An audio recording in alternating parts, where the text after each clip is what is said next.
Hello and welcome to Chicago Reacts. My name is Lauren and today I'm going back to Pastra. It's been a while since I've done a Pastra video.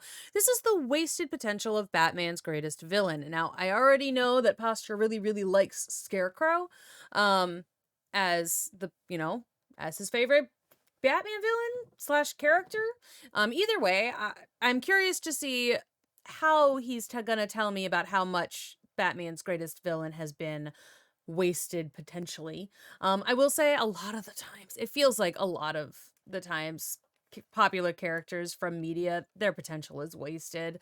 And it sucks because it's like, oh, but that could have been cool if we'd seen that in canon. But no, you have to go to like fan art and web comics and fan fiction to see like the true potential of some characters. So I'm curious to see what is going to happen in this video essay.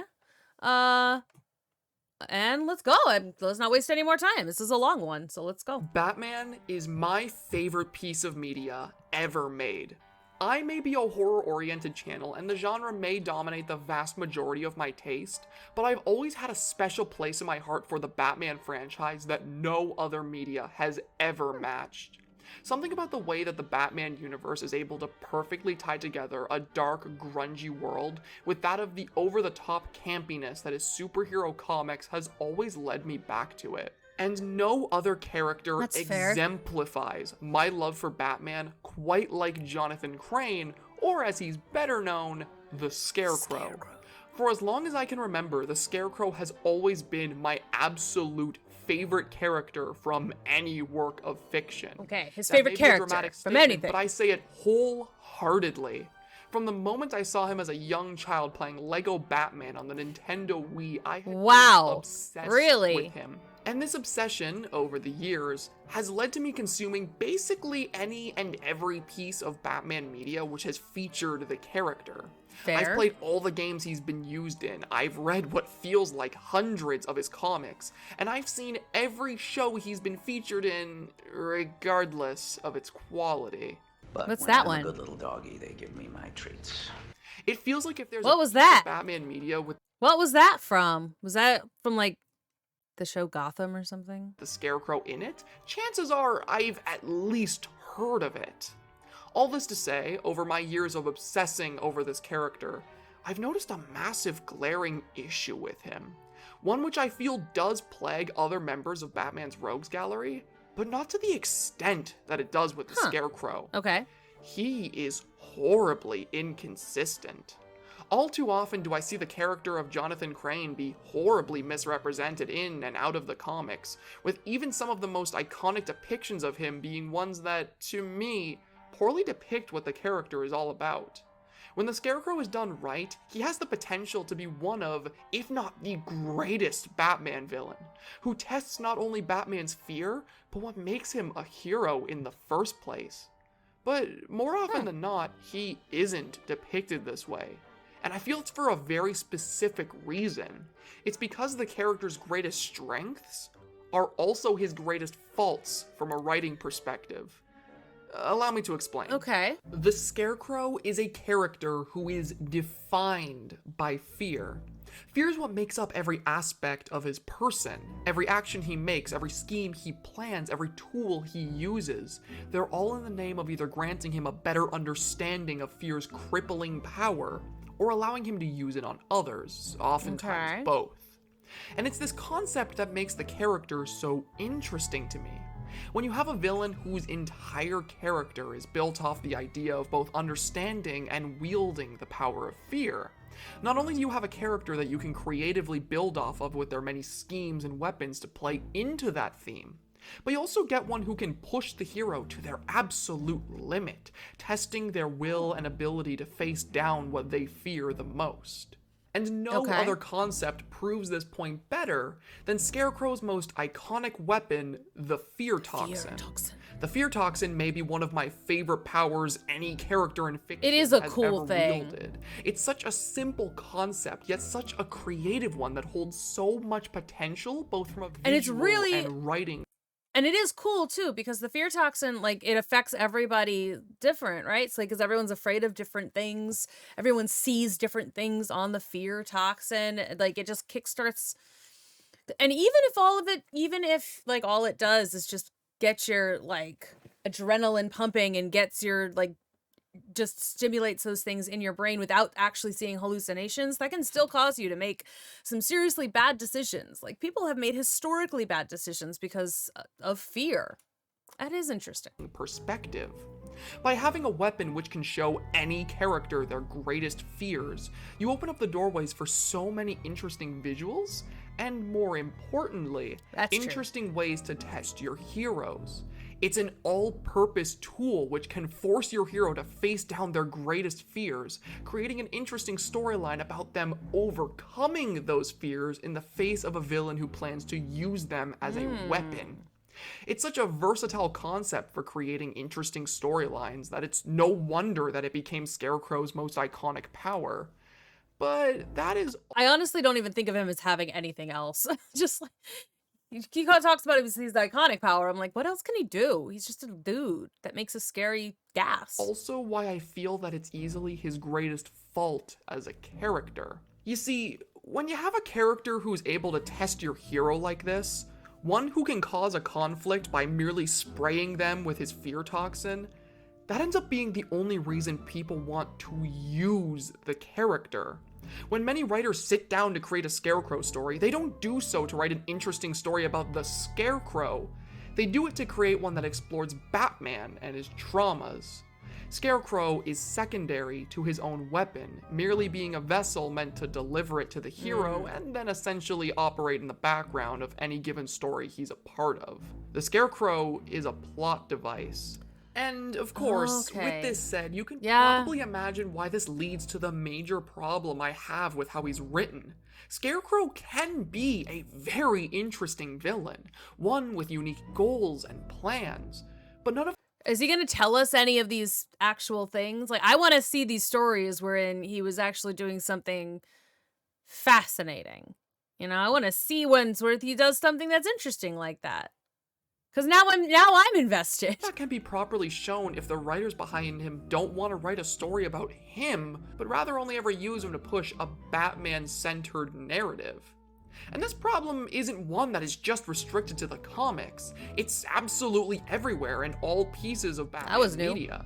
Even pieces of Batman media which do an excellent job of depicting other villains in an interesting way. My prime example of this being one of my favorite shows ever made, Batman the Animated Series. Batman the Animated Series was a show which became iconic with comic book fans for its fantastic depictions of the many characters which made up the Batman universe. Not only was it this series which gave us one of the most definitive depictions of Batman himself, but it also worked to give us some of the most iconic versions of his rogues gallery. That's true. It was the show that gave us Mark Hamill's Joker, introduced Harley Quinn, a character who would become so popular that she would make her way into the comics, and at times the show even took previously uninteresting characters like Mr. Freeze and reworked them into tragic, sympathetic villains whose depiction from the show is still being used to this day. I didn't realize that the Mr. Freeze thing started with the Batman the Animated Series, not gonna lie. I just sort of like, that is his whole thing. That's his backstory. He's, you know, desperately trying to save his wife. All this care and all this effort to make each of Batman's rogues stand out in this show is evident from the moment they're introduced. Evident for all of them, except for one. Scarecrow in the animated series is depicted exactly as I described earlier. A one-note plot device used simply to push forward a story about Bruce Wayne or other members of the Bat family, rather than being an interesting character in and of himself. This much is clear from the moment we see his introductory episode, Nothing to Fear. This episode isn't about the Scarecrow, it's about Bruce Wayne coming to grips with the fear that he may not be living up to his family's legacy.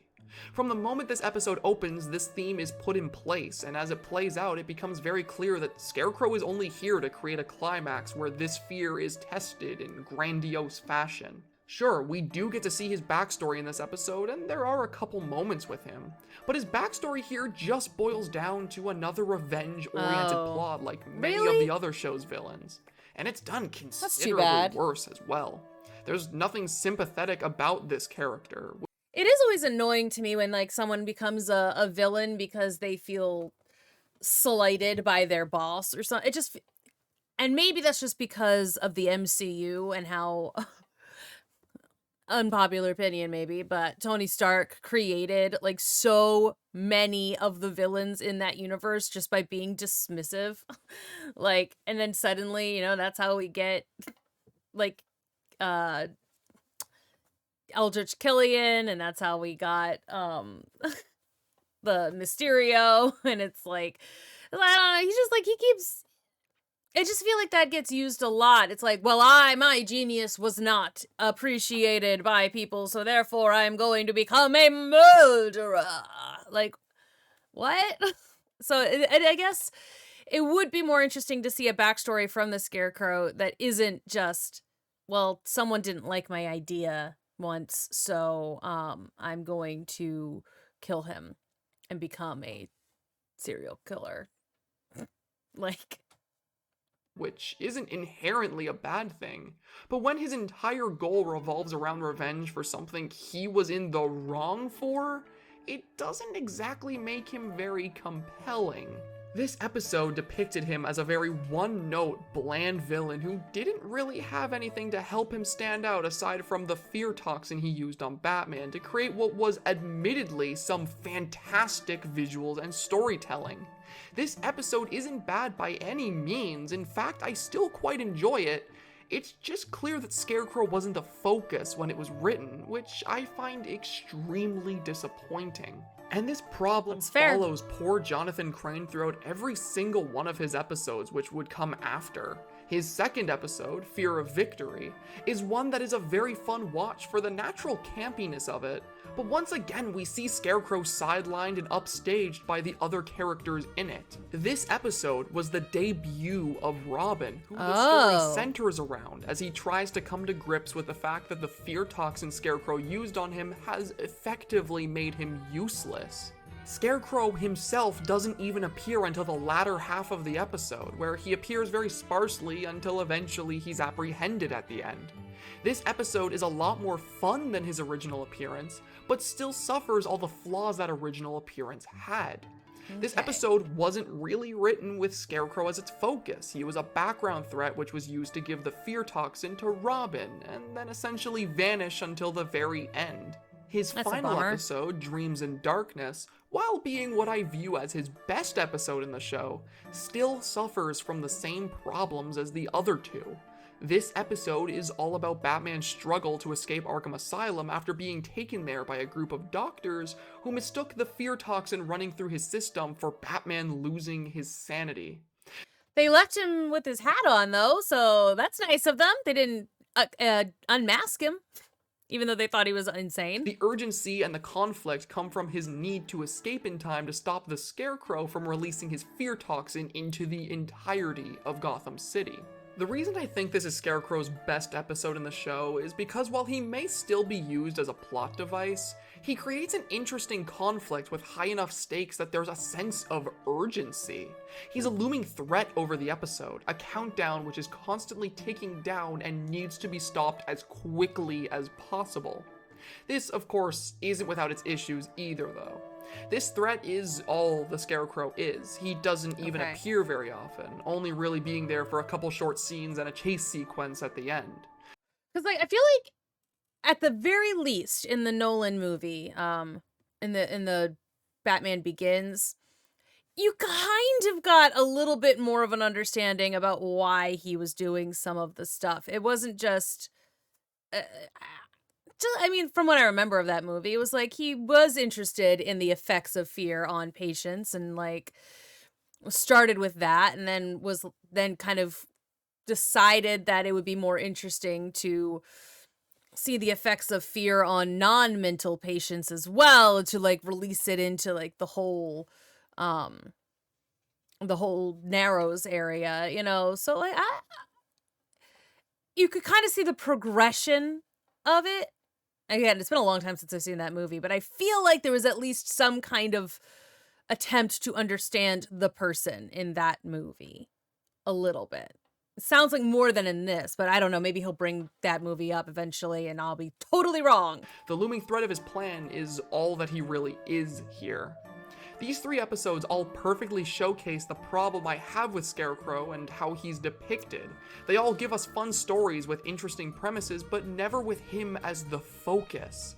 He only ever exists to start a conflict that the heroes solve by the end, and then he's defeated and sent back to Arkham. And I feel that this show unintentionally made this a constant for the character. We can see the massive impact it had on many of Batman's rogues and how they were depicted in the comics after the show aired, with many of the definitive depictions still being used to this day, originally coming from the animated series.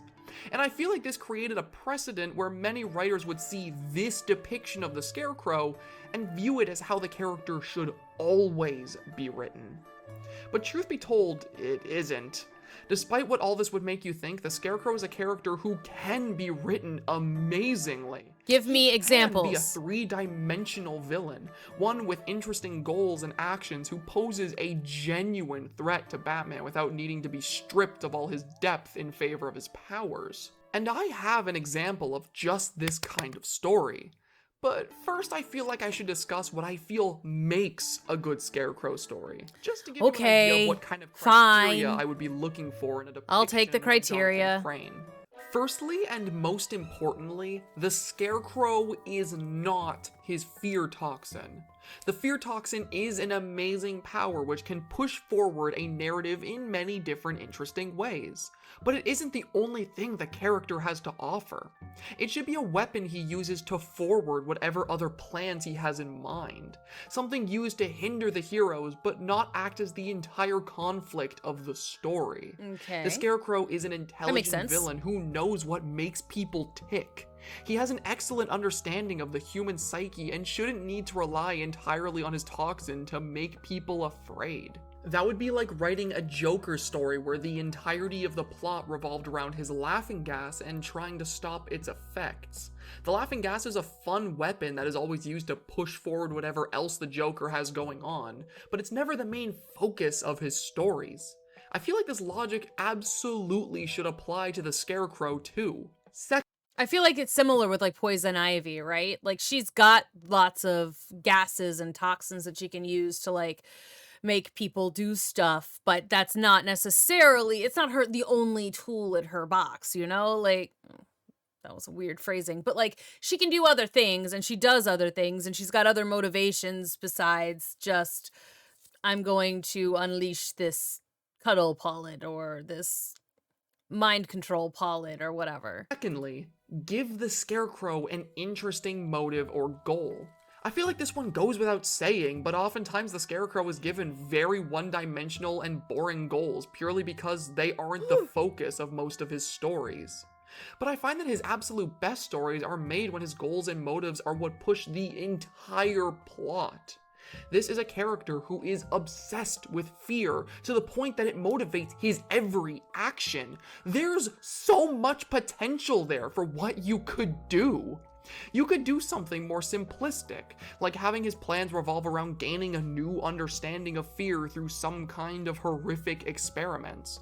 Or better yet, you could have his goals revolve around the idea of him overcoming his own fears. That would One be thing I interesting. find incredibly interesting about the Scarecrow is the idea that he and Batman both use the same weapon to get what they want. They both use fear.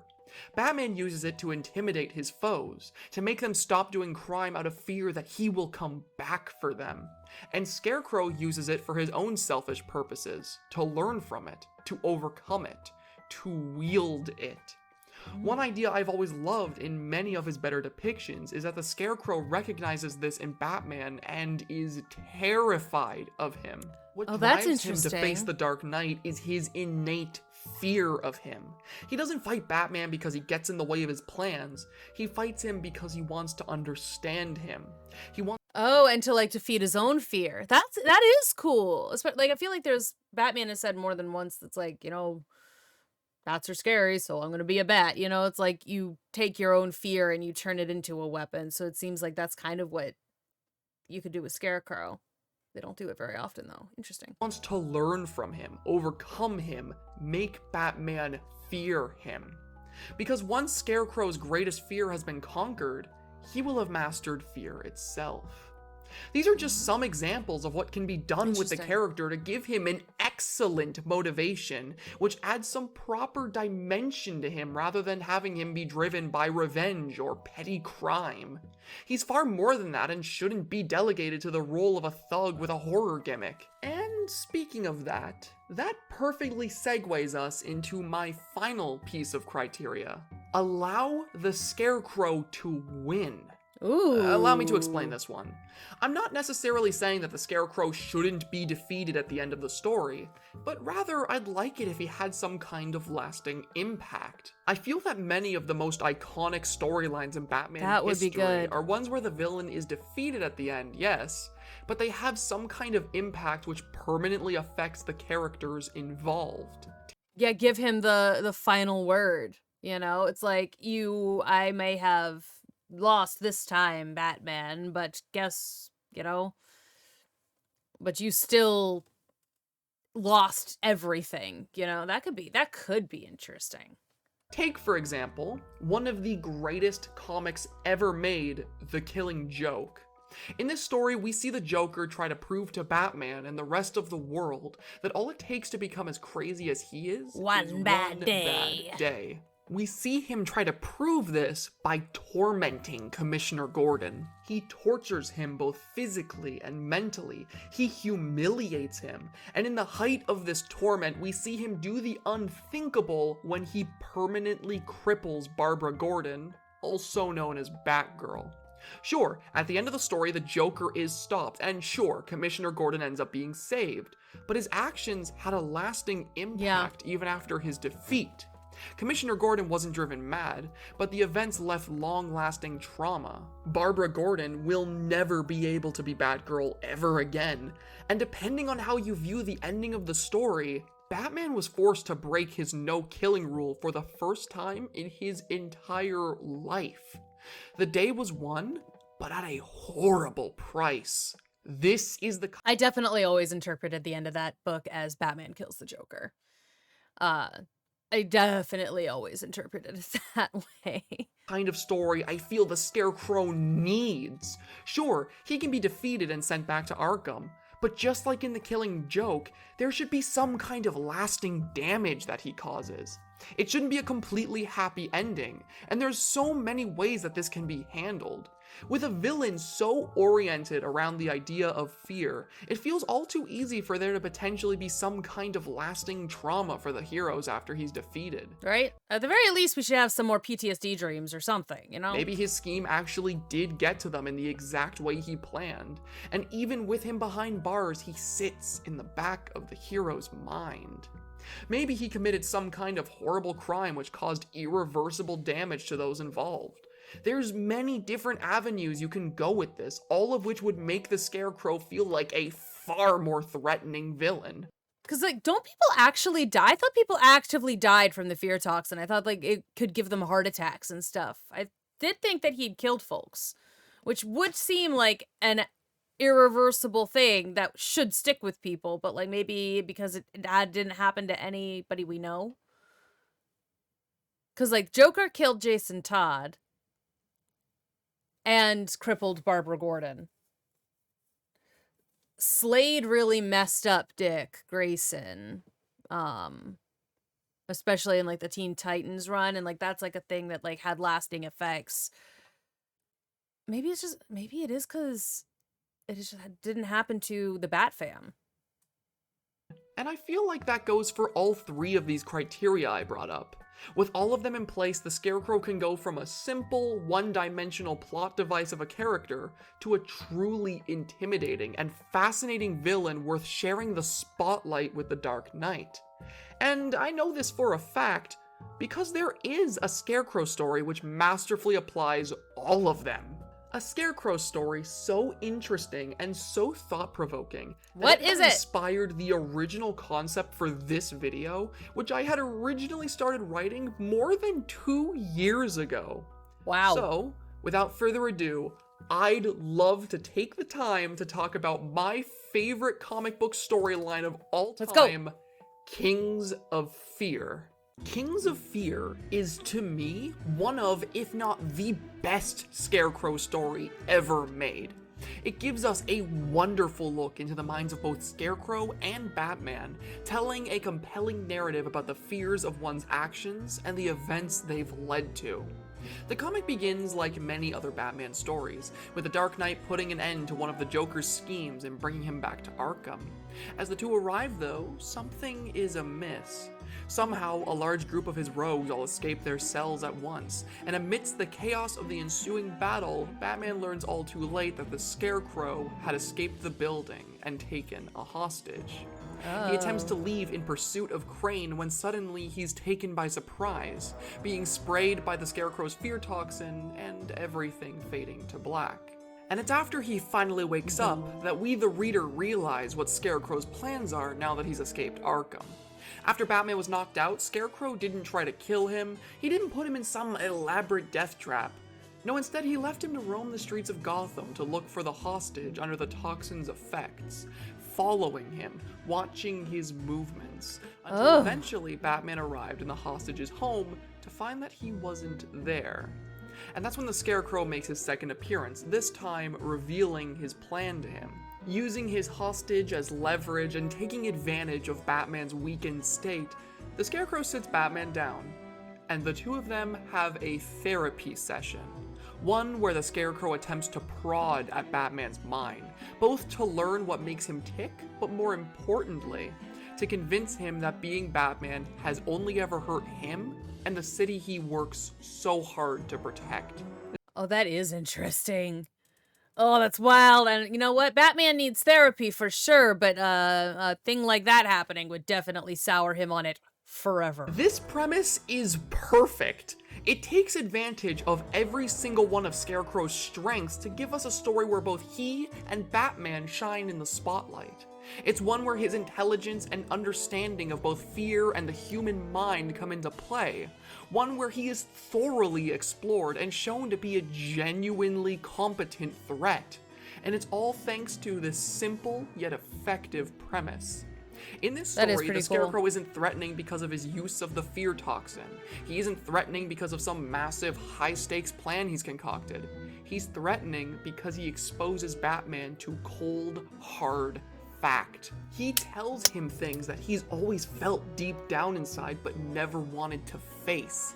He exposes him to his greatest fears by manipulating him into truly believing that everything he's fought for has been for nothing.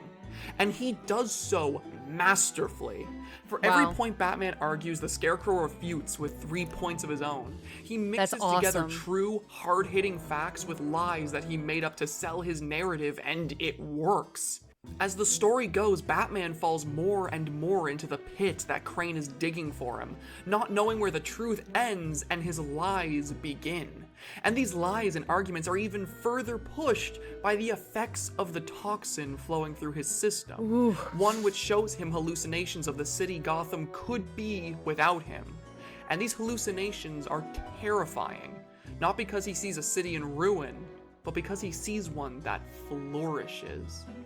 In this story, the fear toxin exists as a tool meant to complement the Scarecrow's true plan, making it easier for Batman to see his way and making it easier to get what he wants.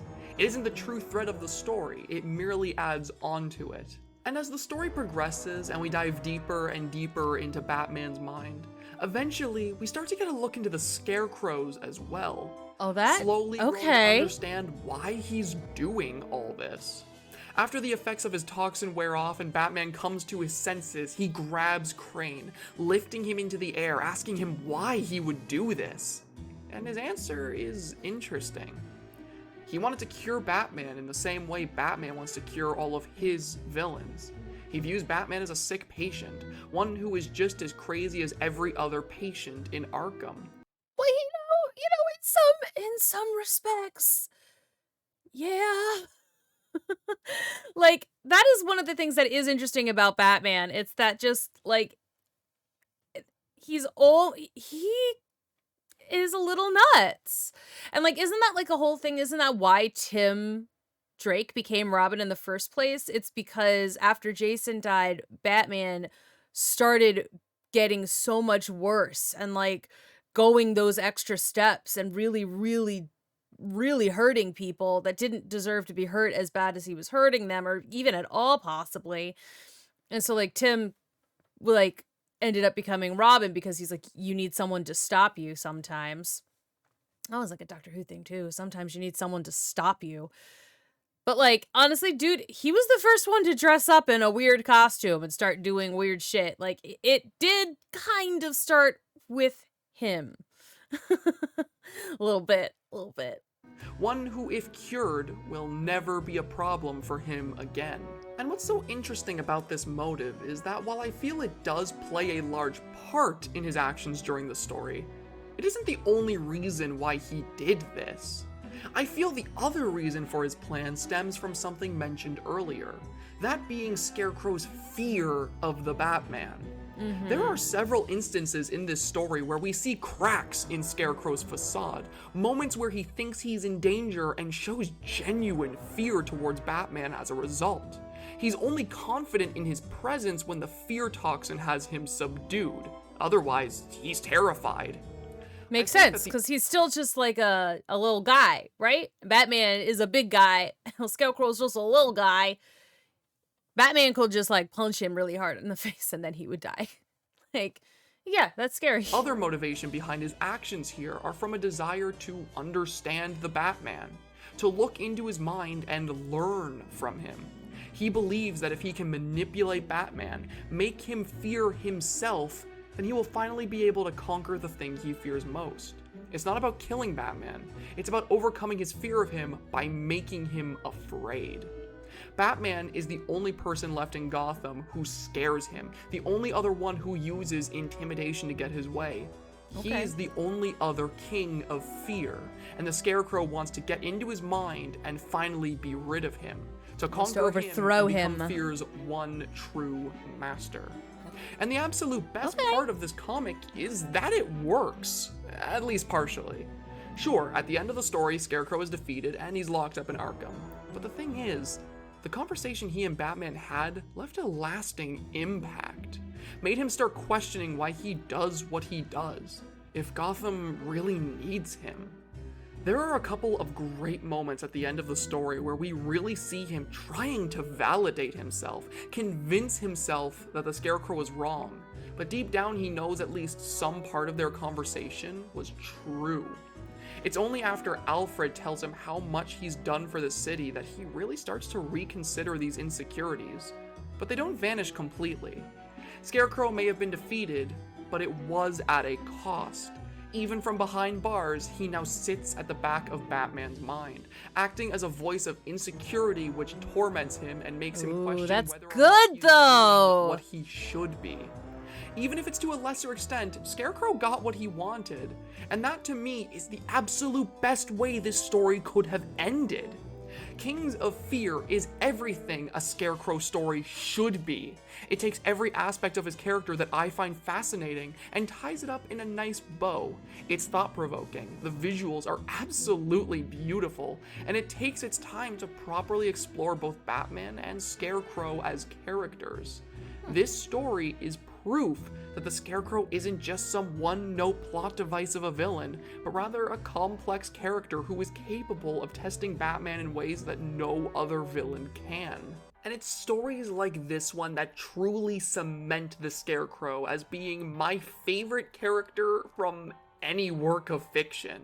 He perfectly encapsulates the entire reason why I love Batman. He's the perfect mix between a genuinely threatening character and a campy, over-the-top comic book villain. His weapons and tools are so fascinating and creative, and what drives him is so unique compared to other villains that I just can't help but love everything about him. Even when the character is portrayed poorly in my eyes, I feel the same fondness towards him. He's just a character I can't dislike. In fact, I love this character so much that at one point he was almost the mascot of my channel. Yeah, back before I was even Pastra and I started coming up with all the mascots mentioned in my video on the subject, I was almost a Batman-themed YouTuber. My Huh. original idea for a channel was going to be one called Crane's Asylum, dedicated to analyzing Batman villains. Its original That would have been video cool was too. going to be the one you're watching right now, with an old script draft that I wrote before even the first video I posted on here. There's even an old profile picture and banner I made for this channel starring the character. I was that into this idea back then. The That only is reason a I didn't was cool purely one, because though. I wanted to be a bit more original with my characters and identity on here. That, and I didn't want to limit myself to what kind of content I could make. All this to say, That's fair. That is fair. But like that would have been cool, like to like have a channel analyzing, or at least a series analyzing Batman's villains. That would be cool. Do especially if you do it from the perspective of one of Batman's psychologist or psychiatrist villains, and then you're doing all of this other analyzing from that perspective. That could be fun. that making this video was very cathartic. I've wanted to talk about the Scarecrow for so long on here, and only now have I felt confident enough to do so. He's a character that has had a massive impact on both my taste and my art, as you can probably tell by the stills I've been using all video. Yeah, this guy's a character of mine named Simon, who was based off of the Scarecrow. Thought it would be fitting to use his costume considering what the discussion was about. I'm sure he won't mind. Anyway, Yeah, I'm sure it'll be that's fine. going to be all from me for now. If you've made it to the end of this video, I'd like to thank you for watching. As I said, this video was one I wanted to make for a very long time, so having you here to watch it till the end genuinely means the world to me. I look forward to seeing you in whatever project I end up working on in the future. Goodbye for now. Okay. Bye-bye. Sometimes there's something extra. Not this time. Okay. Okay, that was interesting. That was interesting. So it's like that was there was like a two-parter that like I watched the other one before, the terrifying evolution of Scarecrow's design. I've already seen that video. That was interesting to me as well. This one it took me a little longer to get to, but I got there eventually. I try to get to things eventually always. So I think that was interesting. So and he's not wrong. He's totally right, but I had never heard of the Kings of Fear story, and I could see some more interesting things happen with the Scarecrow if they actually like delved into his reasoning a little bit more often than they do, of just like he's bad cuz he is, just cuz. So I feel like they do that a lot, and that's unfortunate. But again, I feel like that happens so often to so many villains and like even side characters. It's just like, but you could make them a little bit more fully realized. Like you could do something a little bit more interesting. It happens in a lot of TV shows too, where there'll be like a really cool idea. They start out with something that's really fascinating or a character that's really interesting, and then they do nothing with it. The one that I'm thinking of currently right now is Supernatural over and over and over again. It's like Godstiel, 1 episode. Mother of All Monsters, 4 episodes. Like, it's like you're not going to explore some of these things at all? Like, really? You're not even going to try? Okay. All right. You're going to drop something that's interesting and lore heavy and like could be an entire season's worth of stuff, or at least half a season, and no, you're not. Okay. All right, it's not actually a problem. Alrighty then. Easily dispatched. Okay. So it's just like it is frustrating when that kind of thing happens. When it's just like, but you started something. You started something really, really cool and then decided that you weren't gonna do it. Great. Thanks. But anyway, that's not about that. That's about my point is I get where he's coming from, and I think he's correct. It would be cool to see some more interesting Scarecrow stuff that's not just related to I've got a fear toxin, fear me. So, thanks anyway. I hope you enjoyed this video, and let me know what I should react to next. I will see y'all in the next one. Bye-bye.